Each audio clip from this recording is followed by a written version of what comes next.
What's up, guys? It's G here, and welcome back to the Grizzly Life podcast. We've taken you through the history of Grizzly Fitness. Now it's time to talk a little bit about the future. In this episode, we're diving into what's next, where our main focus is, and the vision moving forward. Just a reminder, new episodes drop every Tuesday and Thursday, so make sure to subscribe, follow, and turn on podcast notifications. Now let's get into episode 5 of the Grizzly Life podcast.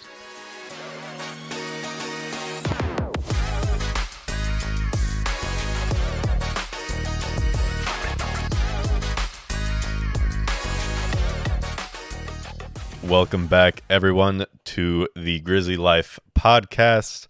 We've got our first non-history episode ready for you guys today. So for today, as per usual, we've got Garrett behind the producer chair, and we have Colton here with us today as well, as is myself. And today we're just going to really open it up to just general business conversations. So like we mentioned, we've talked about history, what's all in the past for us, but really today, let's look at the future and just what are we really looking to implement more of? What do we need to improve on? What do we want to expand on? So, Colton, I'm going to throw it over to you here and just let you kind of speak your piece as well.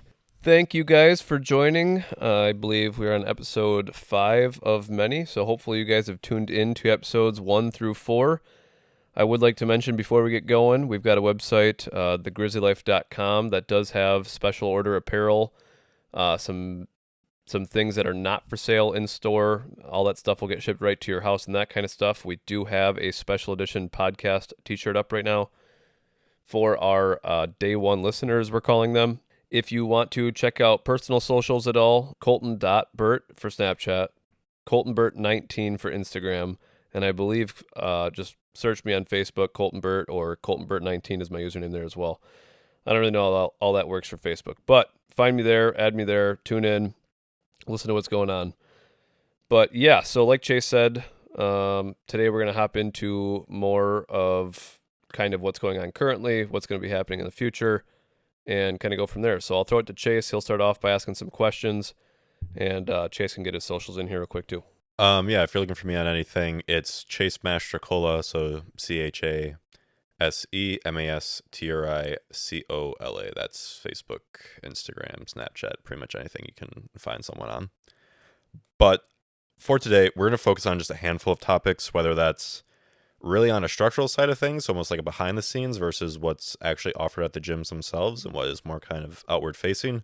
We plan to cover all that for today. So what do we want to be able to offer more of, and what do we want to improve on? But the one I want to start with here more than anything, just given that I've done presentations on this now since we've started really launching it and leaning into it the last year. And given that it's at its core, it's kind of what Priority Athlete was founded on and Grizzly Fitness is founded on, is the personal training, the fitness training side of things, and really being able to change lives more so. Colton really started out of the passion of training athletes and making athletes better. And even for myself, it's the same idea. I mean, athletes are some of the most fun clients you can have, just given that their passions lie so heavily in what they're doing and wanting to improve physically. And even as the company expanded, and you can touch on this too with stories, like when Berlin first opened, one of the first things that you offered were some classes on Saturdays for people who were able to come through, and that was kind of like open style fitness class. With Watoma, a ton of class load that's been offered, and maybe more so on the earlier side of things, but something you've always focused on is personal training, just that you always want to get back to it in some respect. But now in this last year, really with me having since came back from school and coming on full-time versus a part-time role, it's something we've really been able to lean into more. And it's, I think, really the next huge step where, from our perspective, it's really easy to say that we're just like having the gym there on its own is enough, just because, you know, you can do whatever workout you want, just like whatever you're feeling for the day. And because we're exposed with so much, like we have enough general knowledge to get a pretty good workout, or like I tell people, like 80% good enough workout. But plenty of people, like, whether it's just that they're too busy, obviously, with, say, family, kids, work, life, like they just want to be able to get in and get the workout done and have like true hard concrete answers, because there's so much you can find online now, like that isn't true or like doesn't actually change your lifestyle or is just all gimmicky. Something that I've been able to take a lot of pride in here recently is that we have been able to provide personal training that's changing lives, whether people are putting on a huge amounts of muscle mass they've never had before, or they're losing weight in rapid fashion through both diet and exercise. One of our most recent examples, we have clients that are losing upwards of 20 and 40 pounds in just like 3-4 months time. And it's healthy weight, like they're building on strength and muscle. So it's really awesome to see there. But Colton, from your perspective, obviously I've only been doing personal trainer. I've been certified for about 2.5 years here. From your perspective, how have you like to have seen the training side of things expand, and how have you been able to enjoy and kind of partake in that as we've done that in the last year? Yeah, so going back to kind of what Chase said was, when I got into this, it was priority athlete. It was not necessarily training athletes, as you guys know, but training people, giving them workout plans and all of that kind of stuff. And I had some clients in person when we came back to Green Lake and all that kind of stuff. But what's really cool and kind of what we're currently doing is it's kind of finally come full circle, where we did have 2, 3, 4 gyms opened, and we weren't really offering any personal training or fitness training. We were just really cool gyms, like Chase said, where you'd come and work out, and we thought that was good enough. And we didn't want to overcomplicate it, because my opinion on personal training or fitness training, it's a whole nother business within itself. It's difficult. You need trainers to show up. You need clients to want to be there. You have to be making sure from my perspective, when I first started, I had a lot of clients, because we weren't very systematized. We had a lot of clients where I had to beg them to come to the gym. Like, I had to make sure they were coming to their appointments or their times and all that kind of stuff. So coming full circle, it's really cool to see that now we are back to kind of what started this journey of helping change lives for the better, helping people just be more physically fit and happier with themselves, and, less stress in their lives and all that kind of stuff through fitness. So coming full circle, it's really awesome to see. I love the direction that we're going with our training packages and programs. And, I think Chase is doing a fantastic job running all of that stuff as well. So, right now our current outlook is to slow the growth of like more facilities necessarily, and really focus on the growth of our personal training and fitness training packages, and just really help like make these small communities, small healthy communities, not just through a general gym membership, but also through our personal training isn't just personal training, right? We do accountability, we do nutrition coaching, we do like the whole thing. So whatever the individual needs as far as fitness related things go is what we offer. So I'm happy with where we're at, and I think for the future purposes, that's where we're gonna kind of be heading. Maybe in the future even try like a personal training style studio only, and just kind of see how something like that would go, but I don't know. Only the future will tell as far as what the plans are there. RSA, kind of like you touched on, it's because we've both started out in very similar ways with strictly the training side of things. Like, we've tried online programming and just sending out workout plans. We've had more of the one-on-one model with working with those clients hands-on, and kind of like you said, maybe not necessarily even begging them to come, but just always trying to like figure out how the schedules work and things. But with the system we have now, where you might be one-on-one, you might get personal attention, you might have, but it's not strictly such a trainer and coach relationship.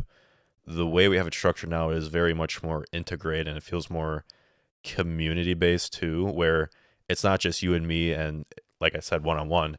You've got yourself, and the rest of the clients as well. Granted, everyone's got different goals. I mean, you have 30, 40 people that someone's trying to lose weight, someone's trying to have just better knees, someone's trying to lose weight, gain strength, build muscle, whatever the case is. But you can all find super common ground just in the fact that you can celebrate, like, Colton just lost 20 pounds, like Chase's bench just went up 50 pounds, whatever the case is. You can, going through the program and going through your workouts, you can all grow a very fair amount of appreciation through it. And I think it's what's made it as worthwhile and lasting as it has been. Just because trainers, for those of you that don't know, the average lifespan of a trainer in the industry, the fitness industry, is around about a year. I think that's just from a burnout with that one-on-one relationship. And then eventually, obviously, you expand and grow. But with time, like, you just can't retain that, or there's no community around it. But I think between the physical side of the gym itself, in combination with clients and them getting results, obviously, and making it part of their lifestyle, it's allowed it to kind of thrive and build and grow as much as it has in the last year or so. So from my perspective, kind of being like, overhead, seeing all of that happening at once. It's been really cool to see that they have relationships as clients together outside of the gym, even for that matter. But to expand on that more, like we mentioned, obviously we're changing lives with the gym, and personal training sides of things specifically. But how have you, and how has that allowed us to look at Grizzly Fitness less of even just strictly a company and obviously like a brick and mortar, like not just starting a purpose of this is a place you work out, and allowing it to be something like this now, and how we're looking at ourselves more as a true movement and a lifestyle and a culture, if you will, that expands beyond company culture. How have you, or how are we looking at the future of, we want to build lifestyles for people? And you can talk about the podcast here specifically and any other ventures we're looking at in the future. Yeah, so I think we're finally to the point in our organization where we shift from just being a brick and mortar and allowing you to come and go as you please, and really take, our clients or our fans, or, I don't know if I'd call them fans, but like our tribe, the people who are part of the Grizzly Fitness lifestyle. Like, we have to kind of work on bringing them up to the next level, whatever that is. Coming and going, paying for a gym membership, that's great. We're all happy. You're paying for what you want, and we're, in return we're getting what we want, right? But we want to start taking our customers and our local, our tribe of people, the people who are loyal to us, and make this more of a lifestyle. We want to focus on all aspects of it. We want you to come in. We want you to, be more happy at work, be more happy outside of work, less stress in your life, eating healthier, living longer, and, when you're 60, 70, playing with your grandkids, like that kind of mentality. We want you to be able to be functional for all that stuff. So everything kind of feeds into itself. But with this podcast, and with some other things that we're going to be doing, our Zoom calls, and just kind of helping coach our loyal customer base, essentially, we really want to start turning that into more of a community, a group, of a further step than just gym member community. Like, we want to take it to, if we can have a Facebook group and have that 50 or 100 people who really care about fitness and the movement itself, like that's kind of our next goal, is to elevate that. So we'll use the Grizzly Life podcast as a way of doing that.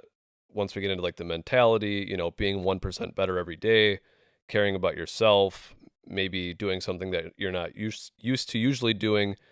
Maybe you incorporate reading, maybe you incorporate waking up 15 minutes earlier to go for a walk, maybe start sauna, cold plunge, whatever it is. It doesn't all have to be fitness related. It can be diet, it can be just general stuff, right? Like, just being a better version of you is kind of our goal through this movement.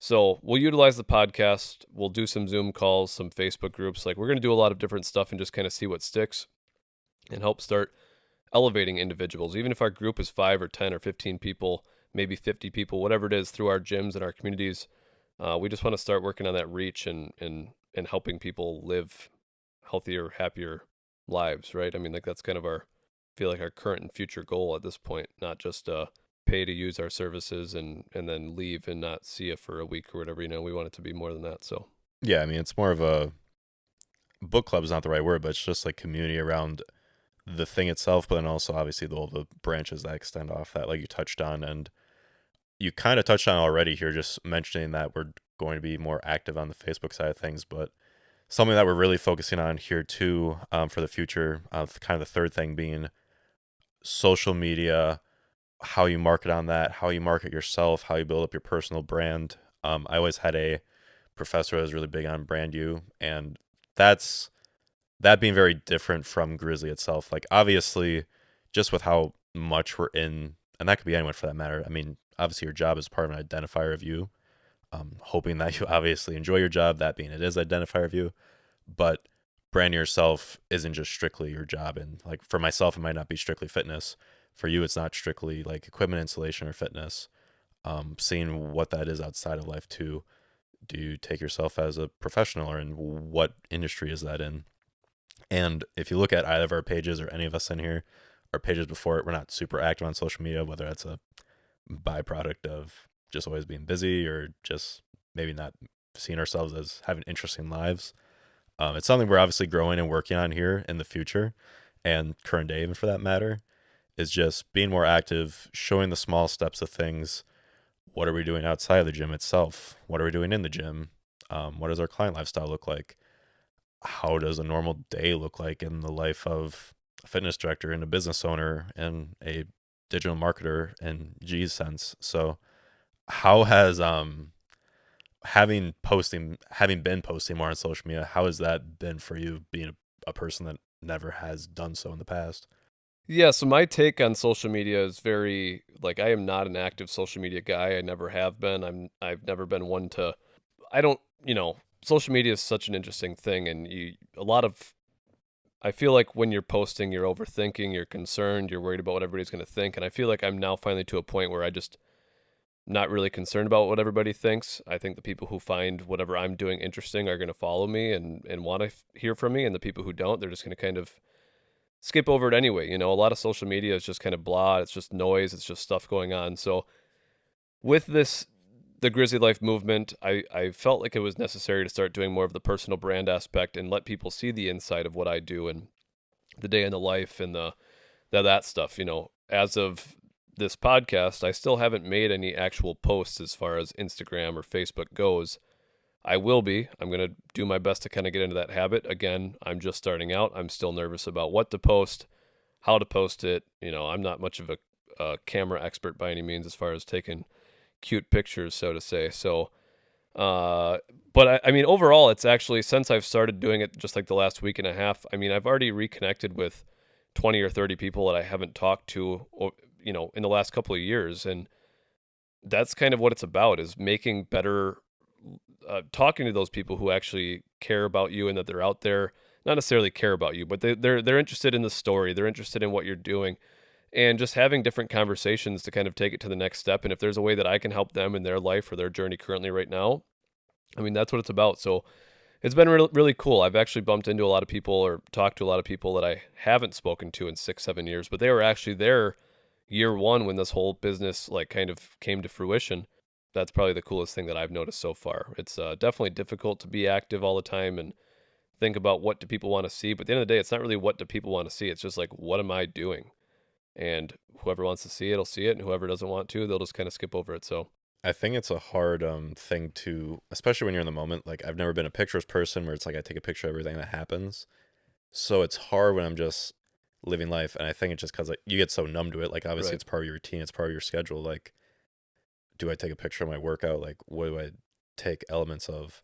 Do like taking pictures of meals and like your protein or your meal prep and your pre-workouts. Like, it's something that I get numb to. But again, like 90% of the people that might follow or the audience, that is something they're engaged and want to know on, because you would view yourself as it, or both of us for that matter would view yourself as an expert or a Right. local expert in the industry. And, So and after they've seen it enough times, like they might be more willing to ask a question and say, I've thought about taking pre-workout. Like, can you teach me more? Or I'm struggling on my diet. Can you help me out there? Or I'm looking for a workout, because that's your lifestyle is like workout and all that stuff too. So I think just posting that stuff more will get more engagement on that end. People ask more questions and they'll feel more open to a conversation with you because they're like, he knows more than I do. And that's our goal is this is what I specialize in. Feel free to ask me questions about it. Like, I want to communicate. I want to have a conversation. I want to help you if you want the help. So that's been the most exciting thing for me. do you think, given that you obviously have like both sides of things, right? Like, I'm posting a lot of, say, currently it's a lot of workout stuff. It's a lot of, say, nutrition side of things. And then like occasionally I'll post like the book I'm reading while I'm doing cardio. In your side of things, given that some days you're posting stuff on the Grizzly side and some days it's like some PF stuff, have you seen the most engagement on strictly Grizzly things? Like, oh man, that's awesome. Like, I didn't know you have all these locations. Or given like PF is such a behind the scenes player, do you think that's been the most? Because from what I've seen, even just with the podcast, like people obviously never knew Priority Fitness existed. Do you think there's been more engagement, more questions regarding PF versus like Grizzly and like your just current lifestyle? Yeah, within reason. I don't think a lot of people really understand how it all works together, or they never really knew. They just saw like gyms opening and then like, oh, he's moving some more gym equipment, and then like, oh, he bought another piece of gym equipment. Like, I don't think they really understood that there was multiple things behind the scenes going on. So I've definitely seen good engagement, but I'd say on all fronts, I don't think I've gotten more necessarily with the Priority Fitness stuff versus Grizzly versus personal lifestyle. I think a lot of people have just been tuning into the podcast though, and they're really excited to hear all this stuff that they didn't know about. Like, oh, I had no idea that's how you started, and I had no idea how the equipment thing worked. I mean, so overall, I mean, I wouldn't say I've had more interactions on one or the other, but the podcast has definitely helped kind of get the story out there, and people are extremely excited about that and asking more questions because they get to this part of the story and they're like, what happened to this person, or how did that happen? And that's been pretty cool too. To serve almost as, so I'll pitch it up as just kind of a piece of advice, especially because I said brand new. It's not necessarily like, I think people overthink it too much. Like, okay, now I have to like frame myself in this way. Like I got to like make content that isn't me or like the thing I want to do. But if I had to really give a piece of advice on her for starting out, and then you can read books on this, whether that's books by Russell Brunson or even so John DeGraff is actually the professor I had that was really big on brand you, and he's had books written before on brand yourself and marketing specifically. But ultimately, it is just kind of documenting yourself. It doesn't need to be perfect. Like, for example, like these next 50 podcast episodes, they might not be perfect. There's going to be mistakes and screw ups and whatever the case is, but it's no different than sports. Like you just have to rep it out and get the bad ones out. And at the end of the day, you'll find your style or what your play style is or what your lifestyle is. Like you don't have to change your lifestyle strictly for the sake of content. Like, would you agree with that? Or is there any other kind of piece of advice you'd give to anyone that's trying to start branding themselves? Yeah, no, I think that's hitting it right on the head. I think when it comes to social media, and by no means are Chase or I experts at this, so it's not like we have a large following, but social media is like you, and you should just be comfortable being you and not have to put on like a fake front to please everything. I mean, a lot of people on social media, they have to get the right picture and the right time and the right lighting and all of these things, which it makes a better picture, don't get me wrong, and you might get more engagement because of that, but a lot of what social media is just like the day in the life and like what makes Chase different than anybody else. Like you shouldn't be trying to fit in with other influencers because you want to, I don't know if that's the right following for everybody, right? Is to be the influencer. You should just be influencing what you do on a daily basis. So not being nervous, not being concerned about what you post, basically taking like the daily blog/vlog lifestyle, what I do for breakfast, what I do after, I think that's exactly what you said is the right mentality when it comes to social media. And then I guess, actually, I do have one question for you. So, since the podcast, and obviously everyone hears you on here, but as far as seeing you in person, it's not like something like super frequent. It's not like obviously you sit at the front desk or anything like you're running the business. Have you had any interesting engagements since starting the pod, or has anyone ever came up to you with any questions like in the last 2-3 weeks here since starting stuff like this? Yeah, so I've been a very behind the scenes kind of guy since we've opened any of our businesses. I think Princeton people probably know me the best because at the time I had to run the facility within reason. We're not doing video yet on this podcast, and I think when we do, of the couple hundred people who are watching our episodes now, will probably know me a little bit more. I think I can still walk in most gyms and people have no idea who I am. I'm just another guy working out or going to the printer or like checking out, grabbing a bottle of water from the fridge. Like nobody really knows who I am, which, don't get me wrong, is great because then I can focus on what I need to do. But I do like people. I like talking to people. I like having conversations, but it does make it difficult to work out in your own facilities when people want to talk the whole time. Regarding the last 2 or 3 weeks, I have had more interactions in person because they come up to talk about the podcast. But it's only people who do know me and my face, because my face isn't all over the place.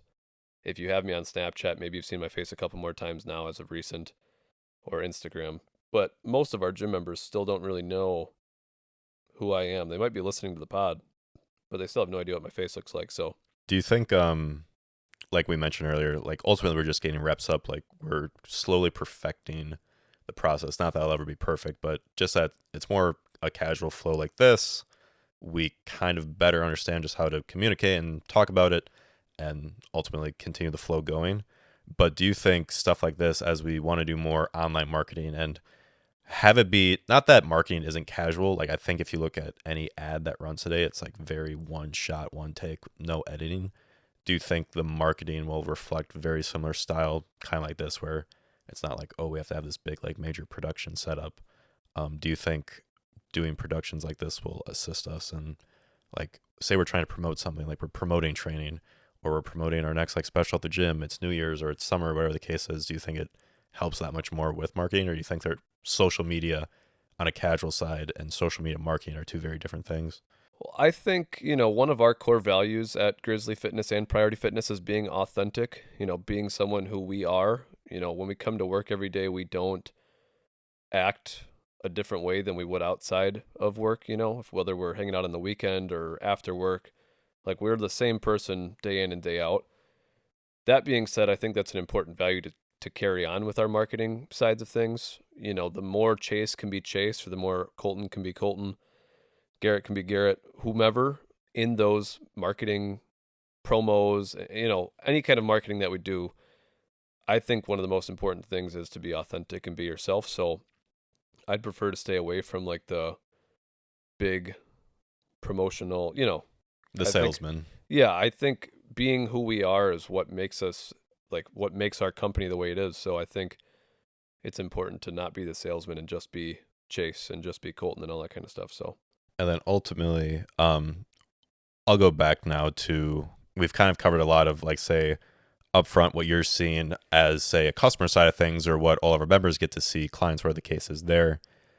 But we kind of touched on it softly on the last episode, mentioning that as we try to expand more with what we currently have existing, it's because in the past, it's always been very hands-on. Like, if something has to happen, like, we have to maybe like start from scratch. Like, when you're opening a new gym, okay, now we just got to tackle this as the new gym is opening.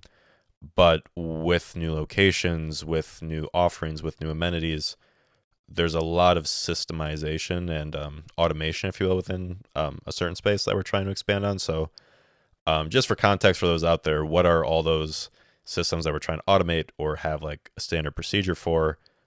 What's any insight that you can really give to someone that kind of get to that point where that they're trying to be more efficient, if you will? So what kind of systems should we be looking to implement here in the near future? So some systems, for example, like where we're at in our business, we've been in business since, again, 2016, you can say, or, but we haven't really been a crazy business until the last couple of years as far as employees goes, and systems need to be. When you've got like a 2 or 3 man shop, it's not very difficult. We all just know that we got to work and do whatever. But now that we've got more stuff in place, things that we need to think about in the size that we're at is more like the HR sides of things, getting that stuff straightened out, being more organized on a true offer letter, not that we want to be corporate by any means, but we've never been extremely organized in that sense, So HR is one of our big focuses right now, hiring and firing, company core values, making sure that we hire for a reason, and it should be that you fit a lot of these company core values, or that you believe in what we believe in. Same goes for firing. We should be, not that we are a company that just lets go of people, but in the case where something's not working out with an individual, it's probably because they're not fitting into our core values very nicely. So that's like another system that we're trying to clean up and just keep organized and continue working on. Another, system that we've been actually working on now for the last couple months is like team meetings and having conversations, whether that's like upper management or just general gym staff or general PF staff or whatever. Meetings seem easy, but having a meeting that's productive, I'm sure everybody's been in a meeting, whether it's in school or in business, whatever job you have, you've had meetings where they suck, or they're not going anywhere, or the guy's just talking for an hour at you and you're not really caring to be there. So one of the things that we're working on right now is just having good meetings where everybody's engaged and everybody's having a conversation. Jeff Bezos says the 2 pizza rule. You should never have a meeting larger. You should never have a meeting too large where 2 pizzas doesn't feed everybody in the room for like a lunch style thing. So just thinking of all that kind of stuff too has helped clean up stuff. Having better communications with management and communicating on like a day-to-day basis. Actually communicating in today's world, I feel like, is a lot different than it was before, especially in business. You get in the habit of just shooting off a text and having conversations that way. There's a lot of group chats now, I feel like, at least within our company and our organization. So I'm really pushing for like direct communication, pick up the phone and call somebody. It's too hard to understand what somebody means when they're texting, especially if you're just using periods, and I don't know, it's just hard to understand what that person's truly meaning. So picking up the phone and talking to an individual is much better. You can tell if they have a smile, if they're happy, if they're upset, whatever. So those are just a couple things we're working on right now. There's so many systems we're trying to clean up, but communicating, HR, meetings. Just to bring it back to the core values that we were mentioning. And you can look at this almost as just a reflection of our current kind of composition of the staff we do have and what we kind of look for going forward. And because it ultimately reflects our personal brand. So just kind of go off because I think we're going to be sharing these almost as somewhat of what like the Grizzly lifestyle. They kind of play into some of our phrases we always kind of say on a daily basis, like getting 1% better and that it could always be worse, essentially, like kind of the optimistic side of things. Like some of the things we're always focused on is that we're future focused and that we are growth oriented, or that we're stepping up and helping first, just given that we're so small yet that there's still a lot of overlap, say in certain positions, like kind of fill the gaps that you can. If like, say someone had something, maybe not in your position, but Gavino, like our general manager, if there was a situation that he can't step in, that I'm able to step up and do so. That you mentioned, that we're being authentic and transparent, being our third value. We're respecting each other, that we are taking kind of accountability on ourselves, just because I think it's really easy now to kind of push that around, especially with that kind of overlap where we're helping each other and we're stepping up when need be. Also that we're always learning and improving. I kind of want to stop on this one for a bit, just given that I would say ourselves and everyone in the company is very growth oriented, whether that's in the company, but also like self-growth. I'll kind of let you soapbox on that one for a bit if you want, as far as self-improvement, self-growth, if you want. Yeah, I do. So I do intend on having a full episode on just kind of like our company core values and really diving into them, so everybody kind of understands how we've come to be who we are and how we've attracted the certain staff that we have now. So I do want to talk about this in depth for a future episode, but going off like the self-improvement and self-growth, we strive here to be the best versions of ourselves inside and outside of work. So something that I've been trying to do a lot, and actually kind of going off the systems conversation, something that I need to do a better job of, but something that I try to do, which is fun for our organization, is I try to do quarterly meetings with our staff, or as many people as we can. We try to do business goals, fitness goals, or fitness and health, and like personal goals, financial goals, all that kind of stuff. So I'll sit down with every individual on the team and we'll dive in and we'll kind of create like a 90-day, we'll create like a year-long goal, so around your resolutions, which most resolutions fail because you're really motivated on January 1 and then all of a sudden it all falls down.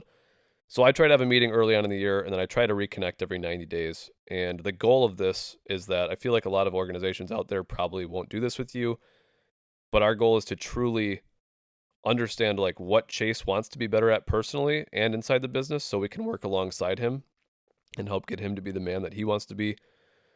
Maybe he wants to train for a marathon, maybe he wants to finish 20 books this year, maybe he wants to learn how to cook steak right. Whatever it is, like I want to know those things personally and business related, so when I see him in passing, we can just have a conversation, say, hey, how's that going? Like I want to be able to hold him accountable. And I want him to know what I'm doing on my personal side of things too, so he can hold me accountable.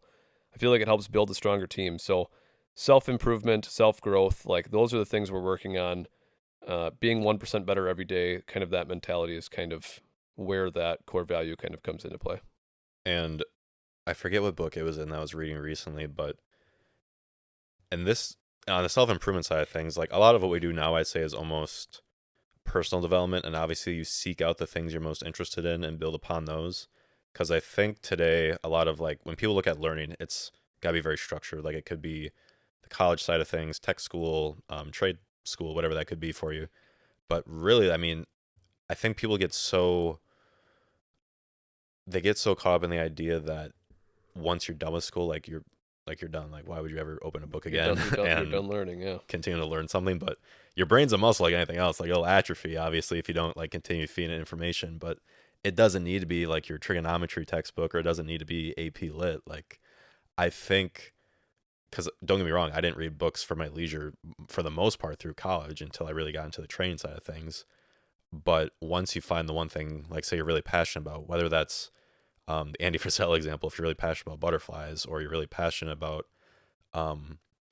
weight loss, you're really passionate about rock climbing, whatever it is, like just continue to research that so heavily and find all the information, the books, the websites, the blogs, videos, podcasts. And then just like by virtue of that, you're going to want to learn other things to improve that. Like you're going to learn about marketing, and not that you'd ever want to just read a marketing textbook, But then you're going to look at it like through a frame of lens of, okay, now how can I market, say, rock climbing now, like very specifically, or how do I communicate now with other companies? And I think by that virtue, it just opens up your vision to so many different things. You're learning about so many different things you went to before. Like, how do you do a presentation? Like, how do I do a webinar now about rock climbing? And it just it just lets you learn, but it doesn't feel like learning because you're actually passionate about it and you want to figure out more about it. So I think that's been the most interesting thing since starting to kind of self-educate on a lot of that is education can be fun. Like, you just don't have to look at it that way. Yeah, and it doesn't need to be so like tightly structured, like I need to do these specific things. and something, Chase is bringing up a good point too. Chase is reading a lot more now as a whole, but something we actually started like early last year, early of 24, I thought it'd be a good idea to start like a little book club kind of thing with our gym staff or our upper management gym staff. This is probably when Chase started reading significantly more than he does now, ish. I know for sure that's kind of when I started reading a lot more, would have been early last year. But what we started doing was our gym staff would meet like once a week or every other week, and we'd all just like read a chapter, 2 chapters, a chapter, and it was like a gym related book, so we could all be on the same page. So that way, when we had a conversation with the team, and I had this new great idea for marketing this or doing that, that everybody would understand what I'm talking about within reason. There's a lot of things that I bring up that I just like had a dream and I think of this way or that way, and everybody's kind of lost because I talk fast and I've got this great idea. But we started doing this like book club idea last year. We've only done a couple books, nothing crazy. It's not like I'm trying to assign homework, but again, that kind of fits into the same core values that we want everybody to pick their own area of getting better and learning something that they're interested in. But I think if you're a fitness director or a fitness coach, you should probably read more books on being a coach. Maybe read about like NBA coaches and like really your college coaches, people who have great success in coaching sports that might help you with, whatever your thing is. If you're a flower person or if you're a runner or whatever, if you're into nutrition, I think you should be reading books on those things so your education always grows. Like you said, a lot of people go to school for a degree. They come out with a degree and then they were taught a certain way, and now like they've almost stopped learning because they're like, I've learned everything I need to know. I've got this piece of paper. I'm educated. But things change. I mean, you could have gotten a degree 5 years ago, 10 years ago, but everybody knows like the new book comes out, the new knowledge, the new studies, like everything's always changing, right? So whatever your thing is, you should probably learn and continue learning about it and be more multifaceted. Maybe even try to read the complete opposite of what you like so you get different point of views and understand and can argue both sides or understand both sides. So yeah, that's kind of wrapping up that core value of that self-growth and self-improvement here at Grizzly and Priority. That's a big thing for us. Do you remember who it was that was saying that? Like, not that you should just pick one guy and basically reflect that one guy's value. It would be like no different than like you have your values and I just say, yep, that's everything I believe in. But that you should actually go to say, like, look at the guy who says go keto, look at the guy that says go carnivore, look at the guy that says just fast your whole life, and then obviously become and pick apart a little bit of each one to kind of make your own. It's no different like writing a paper. Like, you're just eventually making your own opinion at the end of the day. But I can't remember the guy it is that now that said he always picked from like 12 different sources before he ever fully established an opinion. But no, I remember seeing that the other day too, but it's best to understand all sides before you kind of form your own opinion.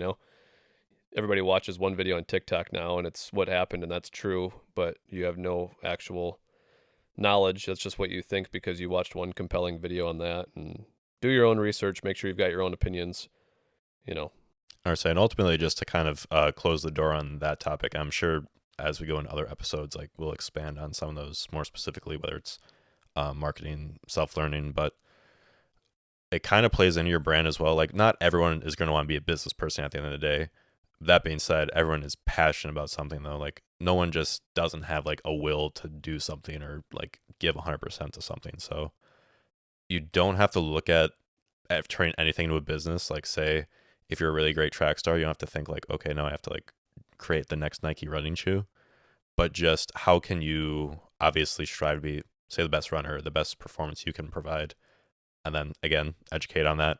And then just naturally, if you're doing the branding of yourself in that respect too, that you are that local expert, just naturally you yourself are becoming a business, and therefore you can be viewed at whether that's on a local level or at a national level. Like you could be the celebrity and the guy on running, and just like, how do I become the best runner? How do I have the best form? So just kind of close that one. Like personal development, education doesn't have to be strictly on the business side. It's just that for where we're at, we focus a lot on, say, marketing and HR and systems and management. So is there any other real systems or anything? I think we've ran pretty good for today, but is there any other real systems or things you want to touch on today that we're looking at expansion wise or mentality wise for Grizzly at large? I don't think so. Maybe, where's Grizzly heading next is kind of like the last question, and then we'll kind of wrap up today's episode. But, Grizzly owns, or not Grizzly, but we own a couple pieces of real estate now that our gyms are in, which highly recommend. It's way better that way. If the numbers make sense, try to own your property. But, Grizzly, I just for future context and so people can kind of see where my mind's at, like I would love to see Grizzly continue to grow, open more locations, be the premier, you can think as large as you want. Oh, the next, big franchise. Sure, that'd be awesome. What I'd like is that Grizzly just continues opening in small communities, gives back to small communities, allows these smaller communities just to have something that they can call their own and keep pushing fitness out there. So continuing to open Grizzly Fitness locations would be cool. We also want to continue focusing on our personal training side and really work on like the ascension within our own gyms, change people's lives for the better and that kind of stuff, So that's kind of a current avenue that we're going. And there's like the online aspect, which we've kind of tossed back and forth before, is maybe we should consider doing online coaching. Maybe we should do like online consulting. Maybe we should do online, whether it's fitness coaching, nutrition coaching, accountability coaching, workout programming, that stuff. But that might be another avenue we go at some point. But that's kind of where we're at with Grizzly. I'm sure there's, again, a lot of hypothetical conversations we can have to continue that discussion. But overall, it's kind of where we're at right now. We're at 6 locations. There could be a location 7 or 8 this year. We won't be releasing any potential locations that we are looking at, but that is kind of what the future holds as well. But we appreciate you guys joining in for episode 5. I think we're going to wrap her up here. We will be bringing on a guest host here soon and kind of talking about some stories from way back when. We will have another episode diving into company core values and just kind of explain our culture here at Grizzly Fitness and Priority Fitness and that kind of stuff. So again, I appreciate you guys hopping on. If you could, like, share, rate, whatever you can do to help kind of get the message out there. Share the episode with friends and family you think will find it valuable. Make sure you've listened to the first 4 episodes so you understand our story and kind of how we've come about. And please message us with any questions or comments or concerns so that way we can include those in next episode. Again, check us out at thegrizzlylife.com. Check out that t-shirt. We appreciate you guys, and we'll see you soon.